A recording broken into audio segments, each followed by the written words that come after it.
Hello everyone and welcome back to my YouTube channel the science spot. हम लोग last class में animal kingdom के बारे में पढ़ रहे थे बेटा कि एनिमल किंगडम को 11 फाइलम में बांटा गया है, 11 बड़े बड़े फाइलम में बांटा गया है और कुछ कैरेक्टर्स के बेसिस पर बांटा गया है। पहला कैरेक्टर आपने पढ़ा था बॉडी प्लान या बॉडी ऑर्गेनाइजेशन। दूसरा कैरेक्टर आपने पढ़ा था बॉडी सिमेट्री। अब चलिए तीसरा कैरेक्टर पढ़ते हैं। तीसरा कैरेक्टर है बेटा बॉडी डेवलपमेंट। जो तीसरा मेन कैरेक्टर है जिसपे एनिमल्स को बांटा गया वो है बॉडी डेवलपमेंट। बॉडी कैसे बनी, ठीक है। जब एम्ब्रियो बन रहा होता है, नया बच्चा बन रहा होता है, तो जाइगोट सबसे पहले, जब भी सेक्सुअल रिप्रोडक्शन होगा चाहे प्लांट्स हो चाहे एनिमल्स, उनमें सबसे पहले जाइगोट बनेगा फर्टिलाइजेशन से। जाइगोट एक सेल से बना होता है, यूनिसेलुलर होता है। अब ये डिवाइड करता है, बार बार डिवाइड करके एक मल्टी सेलुलर एम्ब्रियो बनाता है, कई सारी सेल से बना हुआ एम्ब्रियो बनाता है, ठीक है। तो बॉडी जब डेवलप करती है, जाइगोट से जब एम्ब्रियो बनता है, तो जो जाइगोट एक सेल है वो कई सारी सेल जब बनाता है बेटा, तो ये सेल्स लेयर्स में अरेंज हो जाती है। मान लीजिए सेल की एक लेयर ये बन गई, दूसरी ये लेयर बन गई, ठीक है। भाई पहले एक जाइगोट था, एक सेल से बना हुआ था, अब ये डिवाइड किया, कई सारी सेल्स बनाया, अब सेल्स लेयर्स में अरेंज हो गई। एक सेल्स की लेयर बाहर बन गई, दूसरी सेल की लेयर अंदर बन गई। जब एनिमल्स डेवलप करते हैं, बनते हैं, तो उनकी बॉडी में, जब वो एम्ब्रियो के स्टेज में होते हैं, तो उनकी बॉडी में सेल्स की लेयर्स पाई जाती हैं। अगर किसी एनिमल में सेल की दो लेयर होती है तो उसको बोलते हैं डिप्लोब्लास्टिक।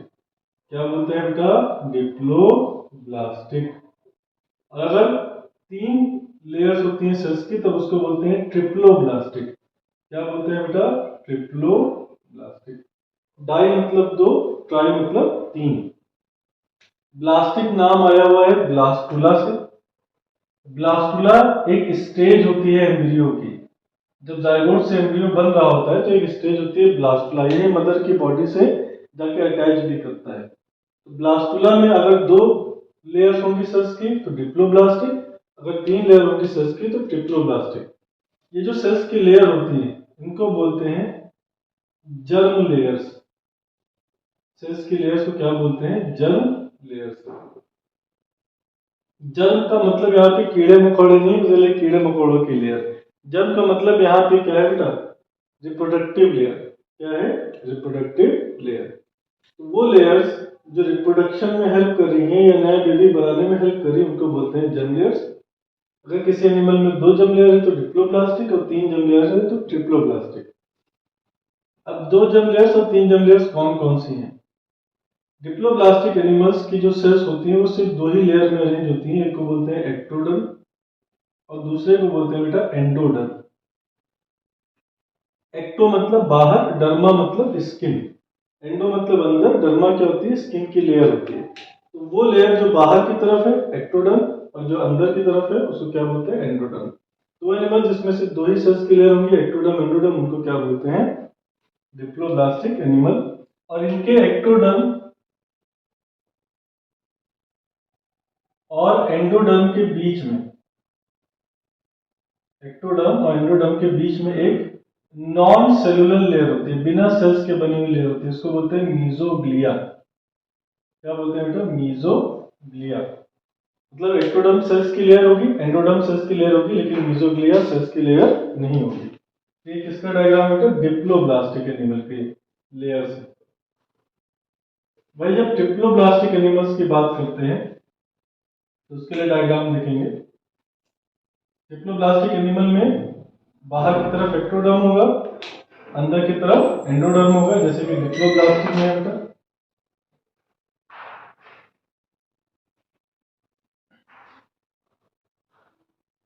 लेकिन इनमें सेल्स की एक और लेयर बन जाएगी, सेल्स की एक और लेयर बन जाएगी जो एक्टोडर्म एंडोडर्म के बीच में होगी, उसको बोलेंगे मीजोडर्म। मीजो मतलब मिडिल। तो एक्टोडर्म बाहर की तरफ, एंडोडर्म अंदर की तरफ, और बीच में क्या होगी? मीजोडर्म। तो वो एनिमल जिनमें तीन सेल की लेयर्स पाई जाती हैं उनको बोलते हैं ट्रिप्लोब्लास्टिक। वो सेल की लेयर्स कौन कौन सी हैं? एक्टोडर्म, मीजोडर्म और एंडोडर्म। क्या बेटा? एंडोडर्म। क्लियर? अब इसको हम समझेंगे कैसे। मान लीजिए हम भी एनिमल ही, हम लोग जानवर ही, पेड़ तो है नहीं, ये खड़े हैं धूप में, मुंह खुला और फोटोसिंथेसिस होने लगी, खाना बन गया। हम लोग जानवर हैं, दूसरों पे डिपेंड करते हैं। मम्मी जब जानवर आपको बोले हैं तो वो सच है, उसको बुरा मत माना करिए, आप जानवर हैं, ठीक है। अब बात करते हैं बेटा हम एनिमल्स से इसको कैसे रिलेट करेंगे। एक्टोडर्म हमारी बॉडी की ज्यादातर आउटर लेयर को देता है, स्किन को। तो स्किन मेनली किससे बनी है? एक्टोडर्म से। हमारा नर्वस सिस्टम भी एक्टोडर्म से बना है। मेसोडर्म मेनली मसल्स को और स्केलेटन को बनाता है। तो स्किन बाहर की तरफ है, अंदर क्या है? मसल से तो भरा हुआ है ये सब, तो वो क्या है अंदर? मेसोडर्म। और अंदर मसल्स के अंदर क्या है? इंटरनल ऑर्गन्स है, किडनी, लीवर, हार्ट। तो वो सब कौन बनाता है बेटा? एंडोडर्म। तो एक्टोडर्म स्किन बना रहा है, आउटर मोस्ट लेयर। मेसोडर्म उसके अंदर की लेयर बना रहा है, मसल्स। और एंडोडर्म अंदर के ऑर्गन्स को बना रहा है, इंटरनल ऑर्गन्स को। और एंडोडर्म के बीचों बीच में ये होता है बेटा गट। गट को बोलते हैं एलिमेंट्री कैनाल, डाइजेस्टिव सिस्टम। इसको एंटेरॉन भी कहते हैं। एलिमेंट्री कैनाल के कई सारे नाम हैं, गट, एंटेरॉन, है ना। तो मान लीजिए ये हमारी स्किन है, एक्टोडर्म, मसल से मेसोडर्म, और अंदर इंटरनल ऑर्गन से एंडोडर्म। उनके बीचों बीच से हमारा डाइजेस्टिव सिस्टम गुजर रहा है, इसको बोलते हैं एलिमेंट्री कैनाल। सबसे बीच में क्या होगा? बैठिए एलिमेंट्री कैनाल। तो ये कैसे हमने बनाया है? Transfer section. मान लीजिए हमारी बॉडी सिलेंड्रिकल है, तो हमने ऐसे काट दिया खुद को। जब काटेंगे तो सबसे बाहर गोल गोल मिलेगा स्किन, बीच में गोल गोल मिलेगा मसल, उसके अंदर गोल गोल मिलेगा एलिमेंट्री कैनाल, उसके ऊपर की तरफ क्या होंगे? इंटरनल ऑर्गन्स होंगे। मेरे ख्याल से बॉडी डेवलपमेंट आपको समझ में आ गया। तो पहला कैरेक्टर क्या था बेटा? बॉडी कैसे बनी है? सेल्स से, टिश्यूज से, ऑर्गन सिस्टम से। दूसरा कैरेक्टर क्या था? बॉडी सिमेट्रिकल है कि नहीं। और तीसरा, बॉडी कितनी सेल की लेयर से बनी है? 2 सेल की लेयर से तो डिप्लोब्लास्टिक, 3 सेल की लेयर से तो ट्रिप्लोब्लास्टिक।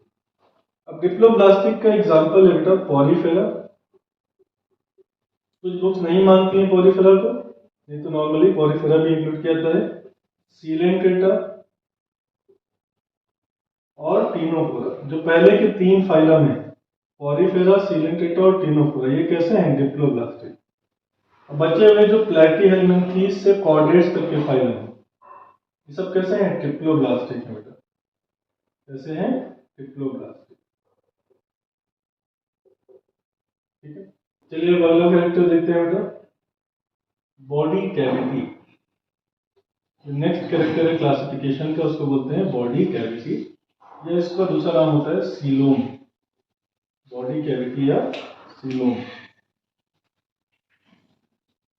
कैविटी मतलब होता है खाली जगह। जैसे दांतों में कैविटी हो जाता है बेटा, ऐसे ही बॉडी में भी खाली जगह होगी। उस खाली जगह को सीलोम कब कहेंगे वो हमें समझना है। देखिए अभी आपने देखा कि एनिमल्स सेल की लेयर के बेसिस पर 2 टाइप के हैं, डिप्लोब्लास्टिक और ट्रिप्लोब्लास्टिक। डिप्लोब्लास्टिक एनिमल्स में 2 सेल्स की लेयर होंगी, ट्रिप्लोब्लास्टिक एनिमल में 3 सेल्स की लेयर होंगी। पहले हम सीलोम की डेफिनेशन देखेंगे बेटा। Coelom is a body cavity. Coelom is a body cavity which is lined by mesoderm। Coelom वो बॉडी कैविटी है जो मेसोडर्म से घिरी हुई है। समझिएगा कवि क्या कहना चाहता है। कवि जो भी कहना चाहता है आपके भले के लिए कहना चाहता है ना, तो उसको समझेंगे। मान लीजिए हमने बनाया एक्टोडर्म, ये हमने बनाया एंडोडर्म, और इनके बीच में हमने बनाया मेसोडर्म। ठीक है, ये स्किन है, इसके अंदर मसल्स भरी होगी, मेसोडर्म क्या होगा? फिल होगा। मेसोडर्म के अंदर क्या होंगे? इंटरनल ऑर्गन्स होंगे। भाई ये क्या है आपका? सबसे बाहरी लेयर क्या है? एक्टोडर्म है या स्किन है बेटा? ये आपका क्या है? मेसोडर्म है जो मसल्स है, और ये क्या है बेटा? एंडोडर्म है जो इंटरनल ऑर्गन बना रहा है। अब एक्टोडर्म स्किन है, उसके अंदर मसल्स भरी हुई है, तो यहाँ जगह तो खाली होगी नहीं बेटा। तो मेसोडर्म जो मसल से भरी जगह नहीं खाली है। लेकिन मेसोडर्म के अंदर जो इंटरनल ऑर्गन है, किडनी, लीवर, हार्ट, तो किसी खाली जगह में होंगे ना। भाई मान लीजिए आपको ये जो मार्कर है इसको कहीं रखना है, जहाँ रखेंगे वहां पे जगह खाली होगी, ये रस्ते उठा के ठूस देंगे, है ना। तो जहाँ पे रखना है वहां जगह खाली होनी चाहिए। अब इंटरनल ऑर्गन्स को हम जहां भी रखे होंगे वो जगह खाली होगी, मतलब खाली मतलब कैविटी। ये बॉडी की खाली जगह है भाई, मसल्स के अंदर बॉडी में खाली जगह, तभी तो किडनी लिवर हार्ट है। अगर किडनी की जगह मान ली फूसी फूसा होता तो क्या किडनी होता वहां पे, है ना। तो बॉडी कैविटी है और इसके चारों ओर क्या है, देखिए मीजोडर्म। भाई एंडोडर्म क्या है, इंटरनल ऑर्गन्स, वो किसी खाली जगह में, ये खाली जगह क्या है, बॉडी कैविटी, इसको क्या बोलते हैं, सीलोम। एंडोडर्म या इंटरनल ऑर्गन जिस बॉडी कैविटी में खाली जगह में है, उसको कब सीलोम कहेंगे, जब वो मीजोडर्म से घिरा। तो body cavity lined by mesoderm is known as coelom. वो बॉडी कैविटी जो मीजोडर्म से घिरा होता है उसको सीलोम कहते हैं। समझ में आया? भाई हमारी बॉडी में अंदर खाली जगह है जिसमें किडनी लिवर हार्ट है, वो खाली जगह मसल से चारों ओर से घिरी है ना, तो उस खाली जगह को क्या बोलते हैं बेटा, सीलोम। अब मेरे ख्याल से समझ में आ गया होगा। अब सीलोम एनिमल में है कि नहीं है, इसके बेसिस पर एनिमल दो टाइप के होते हैं बेटा। On the basis of presence और absence of coelom, animals are of two types. पहला एसीलोमेट और दूसरा बेटा सीलोमेट। एसीलोमेट और दूसरा सीलोमेट। बायो में ए का मतलब होता है एब्सेंस, तो वो एनिमल जिनमें सीलोम नहीं होती है। अब किनमें सीलोम नहीं होगी, पॉरीफेरा। पॉरीफेरा की अगर हम बात करें बेटा, जितने डिप्लोब्लास्टिक एनिमल है जैसे पॉरीफेरा, यही डायग्राम बना देते हैं। पॉरीफेरा में एक्टोडर्म है, एंडोडर्म है, लेकिन उनमें मेसोडर्म नहीं है। खाली जगह है बेटा, एंडोडर्म इस खाली जगह में है, यहाँ पे बॉडी कैविटी तो है, लेकिन ये बॉडी कैविटी मेसोडर्म से घिरी नहीं है। और सीलोम होता है क्या बेटा, body cavity line by mesoderm. Diploblastic animals में जैसे पॉरीफेरा, सिलेंट्रेटा, टिनोफोरा में मेसोडर्म है ही नहीं। अगर मेसोडर्म नहीं होगा तो बॉडी कैविटी तो होगी लेकिन सीलोम नहीं होगा। तो वो एनिमल जिसमें सीलोम नहीं होता वो एसीलोमेट। इसका एग्जांपल क्या है, diploblastic animals, Porifera, Coelenterata, Ctenophora. ये तो डिप्लोब्लास्टिक एनिमल्स हैं, इनमें मेसोडर्म है ही नहीं तो सीलोम है नहीं। एक एग्जांपल इसमें और हम ऐड करें बेटा, प्लेटीहेल्मिन्थीज। बाप कहेंगे सर प्लेटीहेल्मिन्थीज में तो मेसोडर्म है, तो आपसे यहाँ पे झूठ बोल रहे हैं, खेला हो गया हमारे साथ। तो बेटा हम बताते हैं क्या मसला है। प्लेटीहेल्मिन्थीज की अगर बात करें तो उनमें एक्टोडर्म भी होता है, एंडोडर्म भी होता है और मेसोडर्म भी होता है। बिल्कुल सही बात है बेटा। प्लेटीहेल्मिन्थीज में तीनों लेयर्स होती हैं, एक्टोडर्म, एंडोडर्म, मेसोडर्म। लेकिन एक फर्क है बेटा, अगर आपने सीलोम की डेफिनेशन पढ़ी है तो body cavity lined bye mesoderm, body की खाली जगह जो मेसोडर्म से घिरी हो। प्लेटीहेल्मिन्थीज में क्या होता है, बॉडी कैविटी रह ही नहीं जाती, जो मेसोडर्म होता है मसल्स वो पूरी बॉडी को फिल कर देता है। ये हम एम्ब्रायनिक स्टेज की बात करें बेटा, जब प्लेटीहेल्मिन्थीज छोटे होते हैं, जब मदर की बॉडी में डेवलप हो रहे होते हैं, तब उस समय एक्टोडर्म भी होती है, एंडोडर्म भी होती है, मेसोडर्म भी होती है। लेकिन मेसोडर्म बॉडी की पूरी खाली जगह को फिल कर लेती है, मतलब जहां पे इंटरनल ऑर्गन्स होना चाहिए, किडनी लिवर हार्ट, वहां पे पूरी तरीके से मसल्स फिल हो जाती है। अगर मसल्स पूरी तरीके से फिल हो जाएगी तो वहां पर स्पेस रहेगा ही नहीं, बॉडी कैविटी रहेगा ही नहीं। तो इनमें बॉडी कैविटी, इनमें पहले ही कंडीशन सेटिस्फाई नहीं हुई। भाई हमारे अंदर बॉडी कैविटी है और मेसोडर्म से घिरी है, मसल से घिरी है। उनमें मेसोडर्म तो है लेकिन बॉडी कैविटी ही नहीं है। तो जब बेसिक डेफिनेशन ही नहीं फॉलो हो रही है तो सीलोम नहीं होगा। तो प्लेटीहेल्मिन्थीज में भी सीलोम नहीं होता है। अब सीलोमेट्स की बात करें तो इनमें सीलोम होगा। अब ये भी तीन टाइप के होते हैं। पहला होता है स्यूडोसीलोमेट, दूसरा होता है यूसीलोमेट और तीसरा होता है बेटा हीमोसिलोमेट। स्यूडोसिलोमेट, यूसिलोमेट और हीमोसिलोमेट। बारे में अगर आप वर्ड्स तोड़ रहे हैं तो आप उसका मतलब समझ सकते हैं। स्यूडो का मतलब होता है फॉल्स, पसूडो मत पढ़िएगा, अमीबा। जैसे अमीबा में स्यूडोपोडिया होते हैं, फॉल्स अपेंडेजेस, झूठे हाथ पैर, ऐसे स्यूडोसिलोमेट, फॉल्स सीलोम। यू का मतलब होता है एडवांस या ट्रू, असली, असली सीलोम। हीमो मतलब होता है ब्लड, हीमोग्लोबिन से नाम आया, ब्लड में हीमोग्लोबिन होता है आरबीसी में। तो हीमोसिलोमेट मतलब ब्लड। तो वो एनिमल जिनके सीलोम में ब्लड भर जाता है उनको बोलते हैं हीमोसिलोमेट। वो एनिमल जिनके पास असली सीलोम होता है उनको बोलते हैं यूसिलोमेट। और वो एनिमल जिनके पास फॉल्स सीलोम होता है उसको बोलते हैं स्यूडोसिलोमेट। प्लेटीहेल्मिन्थीज के बाद अगला कौन सा फाइलम आता है बेटा, निमेटीहेल्मिन्थीज, जिसका सब फाइलम क्या है, एस्केल्मिन्थीज। एस्केल्मिन्थीज एग्जांपल है स्यूडोसिलोमेट एनिमल का। इसमें क्या होता है बेटा, एस्केल्मिन्थीज में एक्टोडर्म होता है, एंडोडर्म होता है, ठीक है। एस्केलेंथीज में एक्टोडर्म भी होता है और एंडोडर्म भी होता है, और मेसोडर्म भी होगा। भाई मेसोडर्म तो प्लेटियलमेंथीज से आ गया, पहला मेंबर कौन है? प्लेटियलमेंथीज, जिसमें मेसोडर्म इवॉल्व हुआ है। अब एस्केलेंथीज में मेसोडर्म होगा, लेकिन यहाँ पे मेसोडर्म पाउच के फॉर्म में होते हैं। मेसोडर्म जो होते हैं वो किस फॉर्म में होते हैं बेटा? पाउच के फॉर्म में होते हैं। और आपने सीलोम की डेफिनेशन पढ़ी, body cavity lined bye mesoderm, वो बॉडी कैविटी जो मेसोडर्म से चारों ओर से घिरी हो। यहाँ पे मेसोडर्म से चारों ओर से घिरी नहीं है, मेसोडर्म पाउच के फॉर्म में। तो ये देखने में तो सीलोम लग रहा है, देखिए यहाँ पे बॉडी कैविटी है और ये मेसोडर्म से घिरी है, लेकिन यहाँ पे कंटिन्यूअस लाइनिंग नहीं है, तो ये देखने में तो सीलोम लग रहा है, लेकिन असली सीलोम नहीं है, इसलिए इसको बोलते हैं सीडोसीलोमेट। यूसिलोमेट मतलब जिनके पास असली सीलोम, ये बेटा यूसिलोमेट का एग्जांपल है। इनमें मेसोडर्म क्या कर रहा है? बॉडी कैविटी की लाइनिंग बना रहा है। तो यूसिलोमेट के एग्जांपल्स हैं। एस्केलेंथीज के बाद क्या है? Annelida, Porifera, Coelenterata, Ctenophora, Platyhelminthes, Aschelminthes, Annelida,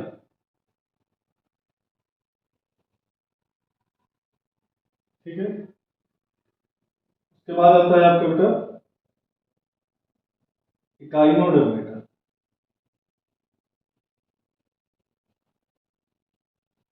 और फिर आता है कॉर्डेटा। ये तीन फाइलम के पास असली सीलोम है, ठीक है। पॉलीफेरा, सिलेंट्रेटा, टिनोफोरा, प्लेटियलमेंथीज के पास सीलोम है नहीं, एस्केलेंथीज के पास फॉल्स सीलोम है, एनेलिडा, आर्थ्रोपोडा के पास हीमोसीलोम है, मोलस्का के पास हीमोसीलोम है, इकाइनोडर्मेटा के पास यूसीलोम है, हेमिकॉर्डेटा के पास हीमोसीलोम है, कॉर्डेटा के पास यूसीलोम है। तो जो आपका आर्थ्रोपोडा है, जिसमें आपके इंसेक्ट्स आते हैं, कॉकरोच वॉकरोच, फिर आपका मोलस्का है जिसमें आपका ऑक्टोपस ये सब आता है, और फिर आपका हेमिकॉर्डेटा है जो लास्ट सेकेंड फाइलम है। इन सब के पास हीमोसीलोम होता है, फॉल्स सीलोम, सॉरी वो सीलोम जिसमें ब्लड फिल हो जाता है, क्लियर। तो आर्थ्रोपोडा, मोलस्का और हेमिकॉर्डेटा के सीलोम में ब्लड फिल हो जाता है, इसलिए इनको क्या बोलते हैं? हीमोसीलोमेट। मान लीजिए ये सीलोम है, तो जो हीमोसिलोमेट होंगे उसके सीलोम में क्या फिल हो जाएगा? ब्लड। जब ब्लड फिल हो जाएगा तो इनको बोलेंगे हीमोसिलोमेट, ठीक है बेटा। तो चौथा कैरेक्टर क्या है? Body cavity. पहला क्या था बेटा? Body plan. दूसरा क्या था? Body symmetry. तीसरा था बॉडी डेवलपमेंट, कितनी जम लेयर से बनी है। और चौथा क्या है? बॉडी कैविटी, मतलब सीलोम। सीलोम है कि नहीं? सीलोम वो बॉडी कैविटी है जो मेसोडर्म से घिरी होती है। अगर सीलोम नहीं होगा तो एसिलोमेट, होगा तो सीलोमेट, क्लियर। चलिए बेटा अब अगला कैरेक्टर देखते हैं। सीलोम के बाद अगला जो मेन कैरेक्टर है वो है नोटोकॉर्ड। ये भी बहुत इंपॉर्टेंट टॉपिक है, नीट के पॉइंट ऑफ व्यू से भी और आपके बोर्ड के पॉइंट ऑफ व्यू से भी। नोटोकॉर्ड क्या होता है बेटा? Mesodermally derived dorsal hollow rod like structure।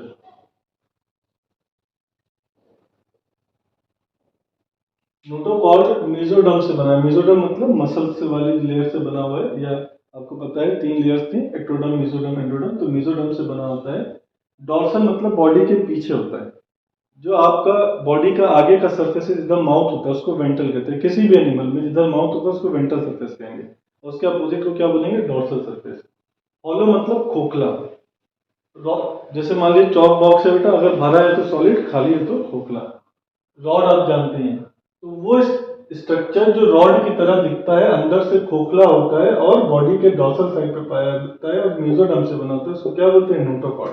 हमारी जो बैकबोन है, रीढ़ की हड्डी, वर्टिब्रल कॉलम, वो पहले नोटोकॉर्ड के फॉर्म में थे। जब हम लोग मदर की बॉडी में थे, जब हमने बर्थ लिया था, तो हमारे पास पहले नोटोकॉर्ड था। अब ये नोटोकॉर्ड हमारी बॉडी में किससे रिप्लेस हो गया है? वर्टिब्रल कॉलम से, रीढ़ की हड्डी से, बैकबोन से। समझ में आया था? अब नोटोकॉर्ड किसी एनिमल में है कि नहीं है, इसके बेसिस पर एनिमल दो टाइप के होते हैं। अगर किसी एनिमल के पास नोटोकॉर्ड नहीं है तो उनको बोलते हैं नॉन कॉर्डेट्स। अगर नोटोकॉर्ड होगा तो उनको बोलते हैं कॉर्डेट्स। वो एनिमल जिनमें नोटोकॉर्ड होता है कॉर्डेटा, जिनमें नहीं होता है नॉन कॉर्डेटा। इससे आप लास्ट फाइलम पढ़ते हैं फाइलम कॉर्डेटा, तो उनके पास नोटोकॉर्ड होगा। जिन फाइलम के पास नोटोकॉर्ड नहीं है, बचे हुए सारे फाइलम के पास नोटोकॉर्ड नहीं है, तो वो क्या है, नॉन कॉर्डेटा। तो आपका जो पॉलीफेरा से हेमिकॉर्डेटा है, हेमिकॉर्डेटा भी असली नोटोकॉर्ड नहीं रखता है। हेमिकॉर्डेटा के पास भी फॉल्स नोटोकॉर्ड होता है, इसलिए हेमिकॉर्डेटा को पहले कॉर्डेटा में रखा गया था, लेकिन जब देखा गया इसके पास असली नोटोकॉर्ड नहीं है तो उसको नॉन कॉर्डेटा में रख दिया गया और कॉर्डेटा लास्ट फाइलम में। अब जिस कॉर्डेट में रीढ़ की हड्डी आ जाती है उसको बोलते हैं वर्टिब्रेटा। जैसे हम लोग, हमारे पास रीढ़ की हड्डी है तो हम लोग क्या है, वर्टिब्रेटा। क्लियर? तो ये आपका नेक्स्ट हो गया। उसके बाद एक इम्पॉर्टेंट जो बेसिक कैरेक्टर है वो है सर्कुलेटरी सिस्टम। जो नेक्स्ट आपका इम्पोर्टेंट टॉपिक है बेसिस और क्लासिफिकेशन, वो क्या है, सर्कुलेटरी सिस्टम। अरे सर आप कितना बोर करते हैं, मतलब जैसे लगता है कि कोई मरी हालत में पढ़ा रहे, जबरदस्ती पढ़ा रहे, कुछ इंटरेस्ट ही नहीं आ रहा है। हाँ, इंटरेस्ट तो लाना चाहिए बेटा, लाइए फिर। कैसे, दारू पिलाए तब इंटरेस्ट रहेगा? पढ़ाई कर लिए, पढ़ाई में। सर्कुलेटरी सिस्टम आप जानते हैं, हमारी बॉडी का वो ट्रांसपोर्ट सिस्टम जो यूजफुल और हार्मफुल चीजों को डिस्ट्रीब्यूट करता है। अब एनिमल्स में दो तरीके के सर्कुलेटरी सिस्टम होते हैं बेटा। एनिमल्स में दो तरीके के सर्कुलेटरी सिस्टम होते हैं, एक होता है ओपन सर्कुलेटरी सिस्टम और एक होता है क्लोज्ड सर्कुलेटरी सिस्टम। देखिए सर्कुलेटरी सिस्टम में तीन चीजें आती हैं, हार्ट, ब्लड और ब्लड वेसल्स। अब ब्लड वेसल्स भी तीन टाइप के होते हैं, आर्टरीज, कैपिलरीज, वेन्स। वो एनिमल्स जिनमें ब्लड वेसल्स में ही कन्फाइंड रहता है, मतलब बंद रहता है, उनको बोलते हैं क्लोज सर्कुलेटरी सिस्टम। मतलब वो एनिमल जिनमें आर्टरीज, वेन्स और कैपिलरीज तीनों होता है, उनको बोलते हैं क्लोज सर्कुलेटरी सिस्टम। वो एनिमल जिनमें कैपिलरीज एब्सेंट होते हैं, मतलब आर्टरीज और वेन्स तो होते हैं लेकिन कैपिलरीज एब्सेंट होते हैं, उनके सर्कुलेटरी सिस्टम को क्या बोलते हैं बेटा, ओपन सर्कुलेटरी सिस्टम। अब इसको समझेंगे। मान लीजिए ये आपका हार्ट है और ये आपकी किडनी है। हार्ट से ऑक्सीजनेटेड ब्लड, ऑक्सीजनेटेड ब्लड मतलब जिसमें ऑक्सीजन है, वो किडनी तक कौन लेके आएगा, आर्टरी। हार्ट से ऑक्सीजनेटेड ब्लड किडनी तक कौन लेके आएगा, आर्टरी। और हार्ट से किडनी से हार्ट की तरफ डीऑक्सीजनेटेड ब्लड कौन लेके जाएगा, वेन। डीऑक्सीजनेटेड ब्लड मतलब जिसमें CO2, डी मतलब रिमूवल, जिसमें से ऑक्सीजन निकल गया, CO2 आ गया। और दोनों को कनेक्ट कौन करता है बेटा, कैपिलरी। आर्टरीज और वेन्स को कनेक्ट कौन करता है, कैपिलरी। अब किसी एनिमल में आर्टरीज, कैपिलरीज, वेन्स तीनों हैं, तो ब्लड जब आएगा ऑर्गन में तो कैपिलरी में रहेगा, फिर वेन में चला जाएगा। मतलब आर्टरी में खून पहले से बंद था, कैपिलरी में भी बंद है, वेन में भी बंद है, ऑर्गन में आने के बाद भी बंद है। जब ब्लड वेसल्स में फंसा रहता है, बंद रहता है, तो उसको बोलते हैं क्लोज सर्कुलेटरी सिस्टम। लेकिन अगर मान लीजिए कैपिलरी एब्सेंट है, तो जब ऑर्गन में ब्लड आएगा बेटा, जब ऑर्गन में ब्लड आएगा तो वो ओपन हो जाएगा, इसीलिए इसको क्या बोलते हैं, ओपन सर्कुलेटरी सिस्टम। देखिए यहाँ पे ब्लड ओपन हो गया। तो ये आपके मेन या बेसिक फीचर्स हैं क्लासिफिकेशन के, जिससे कि आप एनिमल किंगडम को ढंग से पढ़ सकते हैं। अब इसके बाद हम फाइलम्स को स्टार्ट करेंगे, उनको ढंग से समझेंगे। होप आपको वीडियो समझ में आई है। अगर समझ में आई है तो लाइक, शेयर और कमेंट करें। जिन्होंने चैनल को सब्सक्राइब नहीं किया सब्सक्राइब करें, और कमेंट बॉक्स में बताते रहें कि आपको क्या पढ़ना है। अभी किडनी का स्ट्रक्चर बचा है बेटा, उसको बताइए जब एनिमल किंगडम खत्म हो जाएगा।